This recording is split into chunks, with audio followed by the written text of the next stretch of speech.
సిరిసిల్ల జగిత్యాల ప్రజలు తెలంగాణ ప్రజలందరూ కూడా బాగుండాలని మనస్ఫూర్తిగా కోరుకుంటున్నాం. బీఆర్ఎస్ హయాంలో ఎప్పుడైనా కూడా ఆధ్యాత్మికతకు ప్రాధాన్యతనిస్తూ అన్ని రకాల కార్యక్రమాలు చేసే ప్రయత్నం చేసినాం. అందులో భాగంగా మా బీఆర్ఎస్ పార్టీ ఎంపీ అయినటువంటి దామోదర్ రావు గారు 90 లక్షల రూపాయలు నవదుర్గ సేవా సమితికి విరాళంగా మన ఎంపీ లాడ్స్ నుంచి ఇవ్వడం జరిగింది. అట్లానే మా తొలి చైర్మన్ గారు దావా వసంత గారు కూడా వారి ఫండ్స్ నుంచి వారు ఉన్నప్పుడు ఒక 10 లక్షల రూపాయలు పెట్టడం జరిగింది.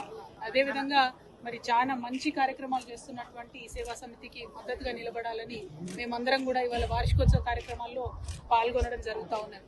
మరి ఇదంతా సందర్భం ఒకటి జరుగుతూ ఉంటే రాష్ట్రంలో ఇవాళ మరి రైతన్నలంతా కూడా ఎదురు చూస్తున్నారు. ఎప్పుడెప్పుడు మాకు రైతు భరోసా వస్తుందని ఎదురు చూస్తున్నారు. ఈ కాంగ్రెస్ ప్రభుత్వం వచ్చినప్పటి నుంచి కేవలం ఒక్కసారి రైతు భరోసా ఇచ్చిండ్రు తప్పితే ఇంకా ఎప్పుడు కూడా ఇచ్చినటువంటి దాఖలాలు లేవు. నిన్నగాక మొన్న ఒకసారి ఇస్తున్నామని మాట ఇచ్చిండ్రు, కానీ కేవలం 60% మందికి అంటే 3 ఎకరాల వరకు మాత్రమే ఇప్పటివరకు ఇవ్వడం జరిగింది. మరి 3 ఎకరాల వాళ్ళకే ఇస్తారా, ఆ పైన ఇస్తారా, ఇయ్యరా, ఇస్తే ఎప్పుడు ఇస్తారు? మరి పోయిన సీజన్లో పెండింగ్ పడ్డ వాళ్లకు ఈ సీజన్లో ఆ బకాయిలను ఇస్తారా?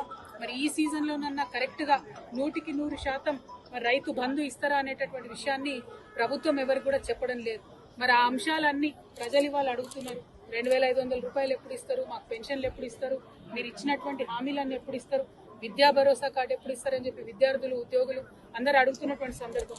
జాబ్ క్యాలెండర్లు వేస్తామని చెప్పి విద్యార్థుల్ని మోసం చేసి యువతను మోసం చేసి అధికారంలోకి వచ్చినటువంటి సందర్భం మీ అందరికీ తెలుసు. మరి ఇవన్నీ అడుగుతుంటే కాంగ్రెస్ పార్టీ మీద ముఖ్యమంత్రి గారి మీద ఒత్తిడి పెరుగుతున్నటువంటి సందర్భంలో భరించలేక రోజొక కొత్త డ్రామా కాంగ్రెస్ పార్టీ చేస్తుంది. ఒకసారి కేసీఆర్ గారికి కాళేశ్వరం మీద నోటీసు, ఇంకొక రోజు హరీష్ రావు గారికి నోటీసు, ఇంకొక రోజు ఇంకొక సీనియర్ నాయకుడికి నోటీసు. ఇవాళ మరి కేటీఆర్ గారికి మరి నాకు తెలిసి ఇది 5వ 6వ నోటీసు ఇవ్వడం.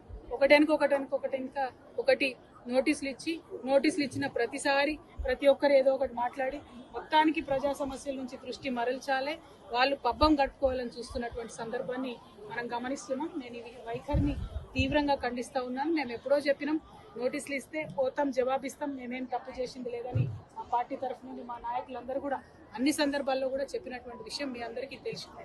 అయినప్పటికీ ఇవాళ తెలంగాణ భవన్కి తాళాలేసి మా కార్యకర్తలు ఎవరు బయటికి వెళ్లకుండా చేసినటువంటి సందర్భాన్ని మేము తీవ్రంగా ఖండిస్తున్నాం. మా కేటీఆర్ గారు మరి ఇవాళ విచారణకు హాజరైన ముందే చెప్పినటువంటి విషయమే, హాజరవుతామని. అందులో పెద్ద విశేషం ఏం లేదు, హాజరవుతాం, విచారణకు సహకరిస్తామని కూడా చెప్పినాం.